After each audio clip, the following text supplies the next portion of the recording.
வணக்கம். Welcome to Thanjavur சமையல். திருக்க மீன் குழம்பும் வறுவலும் எப்படி செய்கிறங்கிறத பார்க்கலாம் வாங்க. குழம்புக்கு புளி எடுத்திருக்கேன்.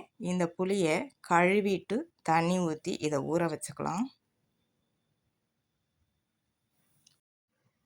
இது ஊறட்டும். இது ஊற வச்சுட்டு குழம்புக்கு மசாலா அரைக்கலாம். மசாலா அரைக்கிறதுக்கு ஒரு மூடி தேங்காய், நான் குழம்புக்கும் வறுக்கிறதுக்கும் ரெண்டுக்கும் சேர்த்து தான் ஒரு மூடி தேங்காய் எடுத்திருக்கேன்.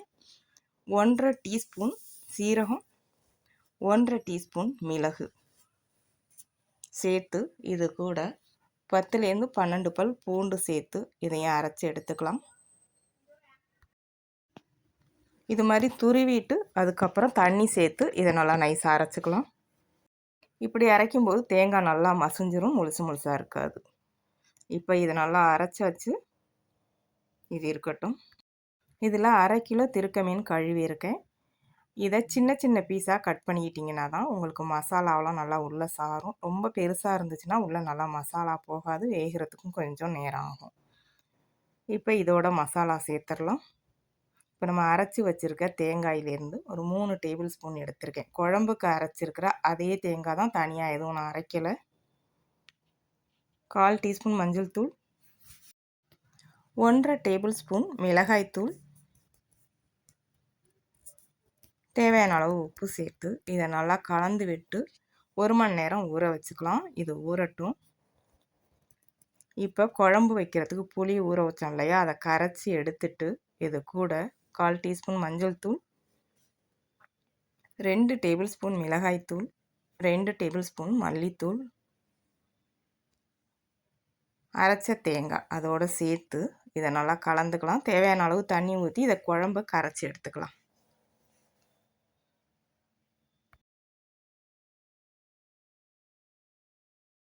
இப்போ குழம்புக்கு மசாலாவும் ரெடி ஆயிடுச்சு. குழம்பு வைக்கிறதுக்கு ஒரு 4 டேபிள் ஸ்பூன் கடலெண்ணெய், 1/2 டீஸ்பூன் வெந்தயம் சேர்த்து வெந்தயம் நல்லா பொரிஞ்சதுக்கப்புறம் கருவேப்பிலை, இது கூட நான் சின்ன வெங்காயம் சேர்க்குறேன். ஒரு 10லேருந்து 15 சின்ன வெங்காயம் 2 2ஆக கட் பண்ணியிருக்கேன். அதை இதோடு சேர்த்து எண்ணெயில் நல்லா வதக்கிக்கலாம்.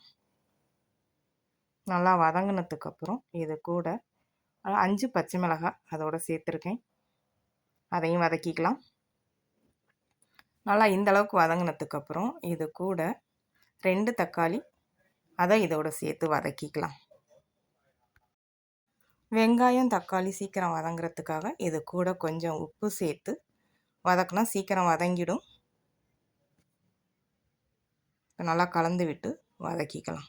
நல்லா இந்த அளவுக்கு வதங்கி வரணும், கரையிற அளவுக்கு வதங்கி இருக்கணும். அப்போ தான் குழம்பு டேஸ்ட்டு நல்லாயிருக்கும். குழம்பு கொதிக்கும்போது வெங்காயம் தக்காளி முழுசாக இல்லாமல் நல்லா கரைஞ்சி போயிடும். இப்போ இந்த அளவுக்கு வதங்கினதுக்கப்புறம் நம்ம கரைச்சி வச்சுருக்க மசாலாவை இதோடு சேர்த்து இதுக்கு தேவையான அளவு உப்பு சேர்த்து நல்லா கலந்து விட்டு இதை நல்லா கொதிக்க வச்சுக்கலாம். ஒரு 10லேருந்து 15 நிமிஷம் நல்லா கொதிக்கணும். நல்லா குழம்பு கொதித்து இந்த அளவுக்கு எண்ணெய் பிரிஞ்சு வரணும். இந்த அளவுக்கு கொதித்ததுக்கப்புறம் இது கூட நம்ம கழுவி வச்சுருக்க திருக்க மீனை இதோட சேர்த்து வேக வச்சுக்கலாம். இதை மூடி வச்சு இதை ஒரு 10 நிமிஷம் மிதமான சூட்டில் வேக வச்சு எடுத்துக்கலாம். நல்லா இந்த அளவுக்கு கொதிக்கணும். கொதித்ததுக்கப்புறம் மீன் வெந்துருச்சான்னு பார்த்துட்டு, இப்போ நல்லா மீன் வெந்திருக்கு. இப்போ குழம்ப தாளிச்சுக்கலாம். தாளிக்கிறதுக்கு ஒரு 2 டேபிள் ஸ்பூன் கடலெண்ணெய், எண்ணெய் நல்லா சூடானதுக்கப்புறம் 1/2 டீஸ்பூன் கருவடம் சேர்த்து இது நல்லா பொரியணும். வெங்காயம் போட்ட உடனே கருகிடும். அனலை குறைச்சி வச்சு வெங்காயம் கருகின உடனே எடுத்துடக்கூடாது. அதில் உள்ள கடுகு வெந்தயம்லாம் பொரியணும். அப்போ தான் குழம்பு டேஸ்ட்டு நல்லாயிருக்கும். பொரியிற வரைக்கும் அனலை குறைச்சி வச்சு பொரிஞ்சதுக்கப்புறம் இது கூட கருவேப்பிலை சேர்த்து இதை குழம்புல சேர்த்துடலாம். இப்போ குழம்போட கலர் பார்த்திங்கன்னா இந்த கலரில் தான் இருக்கணும். நிறைய பேர் குழம்பு கருப்பாக இருக்குது எங்களுக்கு, உங்களுக்கு மட்டும் எப்படி இந்த கலரில் குழம்பு வருது அப்படின்னு கேட்குறீங்க. இதில் தேங்காய் சேர்த்தா குழம்பு இந்த கலரில் வரும். இன்னொன்று, மிளகாய் மல்லியெல்லாம் வறுக்காமல் வெயிலில் காய வச்சு தனித்தனியாக அரைச்சி தான் வச்சுருக்கேன் குழம்பு மசாலா, அதனாலையும் இப்படி இருக்கும்.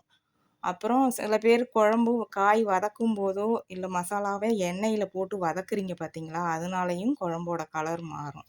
நான் அதெல்லாம் செய்யாமல் நான் எப்படி குழம்புக்கு கரைச்சி உங்களுக்கு காட்டினனோ அதே மெத்தடில் நீங்களும் செஞ்சு பாருங்கள். உங்களுக்கும் குழம்பு இந்த கலரில் வரும், டேஸ்ட்டும் நல்லாயிருக்கும். செஞ்சு பார்த்துட்டு எப்படி இருக்குன்னு சொல்லுங்கள். கடைசியாக கருவடம் போட்டு தாளிக்கும்போது தான் குழம்போட டேஸ்ட்டு இன்னும் நல்லாயிருக்கும். கருவடம் எப்படி செய்கிறோம் வீட்டிலேயே அப்படிங்கிறதுக்கான வீடியோ லிங்க் டிஸ்கிரிப்ஷனில் கொடுத்துருக்கேன், தேவைப்படுறவங்க செக் பண்ணிக்கோங்க. இந்த குழம்புல நான் புளி சேர்த்து வச்சுருக்கேன். புளி சேர்க்காம தக்காளி மட்டும் சேர்த்தும் வைக்கலாம். அதோட லிங்க்கும் டிஸ்கிரிப்ஷனில் இருக்குது, தேவைப்படுறவங்க செக் பண்ணிவிட்டு செஞ்சு பார்த்துட்டு எப்படி இருக்குன்னு சொல்லுங்கள். அவ்வளவுதான், நம்ம சுவையான திருக்க மீன் குழம்பு ரெடி ஆயிடுச்சு. அதுக்கப்புறம் திருக்க மீனை வறுத்து எடுத்துக்கலாம். இப்போ மீன் வறுத்து எடுத்துக்கலாம். வறுக்கிறதுக்கு தேவையான அளவு எண்ணெய் நான் இந்த அளவுக்கு தான் ஊற்றுறேன். ஊற்றிட்டு இப்போ இதை ஊற வச்சு 1 மணி நேரம் ஆயிடுச்சு. நல்லா ஊறிடுச்சு. இதை வறுத்து எடுத்துக்கலாம். நம்ம நார்மலாக மீன் வறுக்கிற மாதிரி தான். வெந்த உடனே எடுத்துடணும். ரொம்ப நேரம் வேக வச்சிங்கன்னா கொஞ்சம் அழுத்தமாயிரும். ரொம்ப நேரம் வேக வைக்காமல் ஒரு பக்கத்துக்கு ஒரு 3 நிமிஷம் வேக வச்சிங்கன்னா போதும். 3 நிமிஷம் வெந்ததுக்கப்புறம் திருப்பி விட்டு இன்னொரு பக்கம் வேக வச்சுக்கலாம். மிதமான சூட்டில் இருக்கணும், அப்போ தான் கருகாமல் வறுத்து எடுத்துக்கலாம்.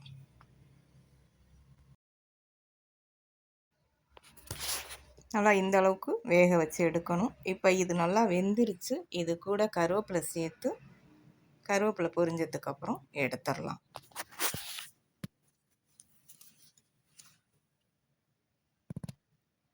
அவ்வளவுதான், சுவையான திருக்க மீன் வறுவலும் ரெடி ஆயிடுச்சு. இந்த அளவுக்கு தான் வறுத்து எடுக்கணும், ரொம்ப நேரம் வேக வைக்கக்கூடாது. சுவையான திருக்க மீன் குழம்பும் வறுவலும் ரெடி ஆயிடுச்சு. இதே மெத்தடில் நீங்களும் செஞ்சு பாருங்கள். வீடியோ பிடிச்சிருந்தா வீடியோவை ஷேர் பண்ணுங்கள். தஞ்சாவூர் சமையலுக்கு சப்ஸ்கிரைப் பண்ணுங்கள். தேங்க்யூ.